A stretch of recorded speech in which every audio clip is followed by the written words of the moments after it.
Hey everybody, it's Amanda here again with Mental Health with Amanda. One of the topics I wanted to talk about today in this podcast is the subject of anger. And of course, as a therapist, this comes up every day, probably in every session at some point. So I do think it's relevant for everybody to kind of have some knowledge about what anger is, what causes it. Of course, that can be different per person, but really more so how to cope with it. And my approach in therapy when discussing anger or dealing with some anger issues is really just to dive into the biological part of our brains when it comes to those kinds of emotions.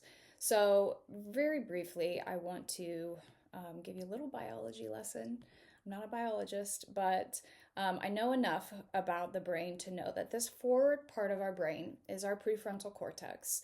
That is the part of the brain that I'm currently using as I talk right now. It is the part of our brain that is the last to fully develop. We used to think research showed that that part of your brain developed right around the age of 18, but recently that has changed. And now they're seeing that in teenagers, 18 isn't the fully mature prefrontal cortex, it's more like 25. So it is the last part of your brain to develop. This is also why we see a lot of teenagers making really stupid decisions. I was one of them. And a big part of that has to do with the fact that if that part of our brain that helps us make smart decisions or think logically is not fully developed, then, if my friends are like, hey, let's go do this, and I'm like, oh, yeah, that sounds like so much fun. I'm not really logically thinking about maybe what the consequences would be of that action. And that's why we see a lot of issues with teenagers and their behavior. But, not to excuse it, but that is a big part of it. As we do get older and it matures, that is the part of our brain that we use when we're having a logical conversation, even a debate or argument with someone. You're using that part of your brain. What happens when something becomes a little more emotionally triggering to you is that the research has shown now about 80% of your prefrontal cortex here kind of goes right offline. So it's like it tastes like a nap time. And your amygdala, which is in your limbic system, it is a very tiny part of your brain, but it is very powerful. That amygdala gets activated. When your amygdala is activated, because it shuts down most of your prefrontal cortex, you start functioning purely out of emotion. So now the logic has gone out the window. And this is why when we get angry, like really angry, really upset, really revved up about something, that a lot of times we end up doing things or saying things that later we regret. That prefrontal cortex sleeping. So if we were not super aggravated or not triggered, our prefrontal cortex would be like, yes, you're mad, but don't do that. You're going to regret it, right? So there are different levels of anger. There could be times when you handle your anger just fine and your prefrontal cortex stays awake and alert and stops you from doing that kind of thing. However, when you get really upset, this is what happens. And the reason why I really push this, especially with clients, but also in this podcast, I want to educate other people about is that I think it's important to know that yes, something that someone is doing is triggering me and making me angry. And so that's something I need to own and work through. However, a big part of what my struggle is could be just purely emotional, like it's biological. My brain right now is functioning out of emotion, which a lot of times is fight or flight. And so I'm in survival mode, and I'm going to probably need to take a break so that I don't do something that later I'm going to regret. If you've ever been in couples counseling or marriage counseling, or quite frankly, in a relationship where there's ever issues and someone says, hey, we need to take a time out, let's take a break. That person is actually not trying to get out of the argument, probably being very wise and realizing, like, right now, I'm so emotional that I don't think this conversation is going to go anywhere positive. And so we need to take a break. Now, a marriage therapist, when I work with couples, I will advise this. It is really important for both of you to be aware when your amygdala is activated. And that just means like this is a difference of like, oh my gosh, I'm irritated that person, didn't drive fast enough and now we're stuck at this light, feeling irritated. But I'm not going to be horribly mad, hopefully, in that situation, versus coming home and realizing that, my spouse was cheating on me, or my kid failed his class, or, whatever, something a little more intense that kind of sends you down that fearful, anxiety, anger spiral. Or someone hurts your feelings, which a lot of times we show hurt and anger. When you are more activated like that, the most important thing for you to do is to step away from the situation, step away from the person, step away from the situation. You're going to be mad. And a lot of people who are mad don't want to step away. Some people do, some people don't. And I'll talk about that in another podcast. But if you're one that is not comfortable with stepping away, this is going to be a challenge for you. But again, I think it's important to remember that what's happening is biological with you. So this isn't something you can reason yourself through. Yeah, I'm really mad, but I can talk about it just fine. Probably not. Chances are that's not going to happen. So taking a step away, and as working with couples, a lot of times I do recommend someone calls a timeout. It can be either person. The other person needs to respect that timeout. Even if you don't want to take a timeout and your partner says, hey, we just need to call it right now. I need some time. We'll come back. And there always needs to be a comeback time. So I learned this in my own counseling. But if I call timeout, then I am responsible for saying, I can't talk right now. It's 3:00. I will come back and get you in an hour, and then we can talk about this. And that other person needs to respect that. Same goes the other way around. So it's not like, hey, I'm not going to talk about this, and you walk away, because then you leave the other person hanging, and that's not going to end well at all. You want the other person to know that you are going to come back and resolve this issue. You're just not in a biological, physiological state to do so. And so what you're doing is making the smarter decision and saying, hey, I'm feeling emotionally overwhelmed. I can't do this right now. Let's reconvene in an hour.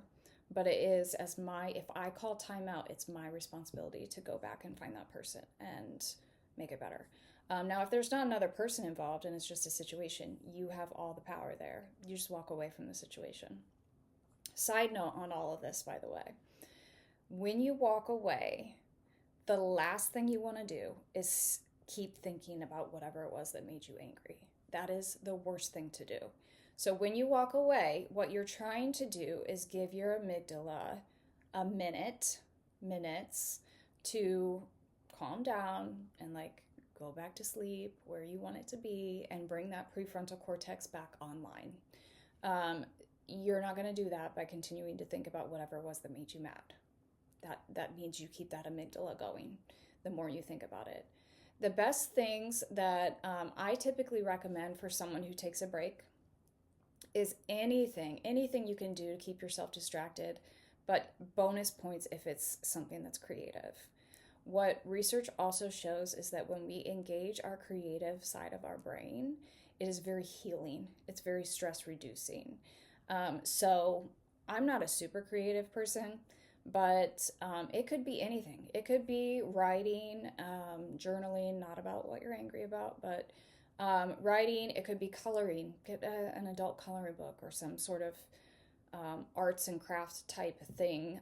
Cooking counts as something creative. It could be playing music, playing an instrument if you do that. Get outside, get some fresh air, get some exercise, whatever it is. But if you can be creative, bonus points for that. If you can't, and you just don't have anything that you can think of, do what you can to stay distracted. Focus on a task, find something to clean, whatever it is. If and when you find your mind going back to that issue that's making you angry, you need to redirect and focus on, I don't care what it is. It could be the color of your trim in your house. Just something else, and with time, this is the thing about emotions, is that they do pass very quickly. It's if we let them pass. If we sit and we focus on it, and we tear it apart, and we just keep, then it's not going to go anywhere. it's going to almost get bigger.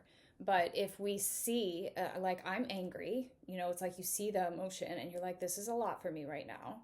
And you choose to set it over here and focus on something else. Eventually, that little ball of anger, gradually moves itself out of your day. Now, that issue still needs to be addressed, right? Especially if there's another person involved. And you do need to figure out what made you angry and why that's a trigger for you. I mean, so there's deeper work to do here. But I just wanted to talk really briefly about when we get angry and why it's not advised to try to have heated conversations with someone when you're in that moment. This is why, again, we get into conversations with people, we get angry, they chase us, they won't let us leave, or leave us alone, and it goes back and forth, and then eventually you end up saying something that's below the belt, something that is going to hurt them in that moment because you're just so angry. Well, your logical brain isn't working, and so does that excuse it? No, but it is really important to prevent those kinds of things, to learn how to take a break, to step away. Take some deep breaths, refocus, definitely come back and talk about it. And I will say, if you are someone who takes a little bit longer to cool down, you can say, hey, I'll come back in an hour. Well, okay, so I said 4 o'clock and now it's 4 o'clock and I'm still feeling irritated about it. Then you go and find that person, just say, hey, I'm still working on it. Can I have another hour? So you can keep checking in until you get to the point where you can discuss it. That is really important for the person who doesn't take the time out to know that you're going to come back and resolve that issue. So my hope is, in sharing this anyway, is that all of you, as you struggle with your reaction or your anger on a day-to-day basis, if it does get to the point where you feel like it's taking over your day, that there's something deeper there, and that it's okay to shelf it for a short period of time, let your logical brain come back online, and then address it. And this is, I think, a lot of the reason why we always say sometimes just sleep on it. A lot of people do have problems going to sleep angry with their partners and things like that. And if you agree not to do that, that's fine. But there is nothing wrong with taking the night, typically sleep on it, because what happens when you sleep is you sleep. So your brain rests, that amygdala cools down. The next morning you could feel very differently.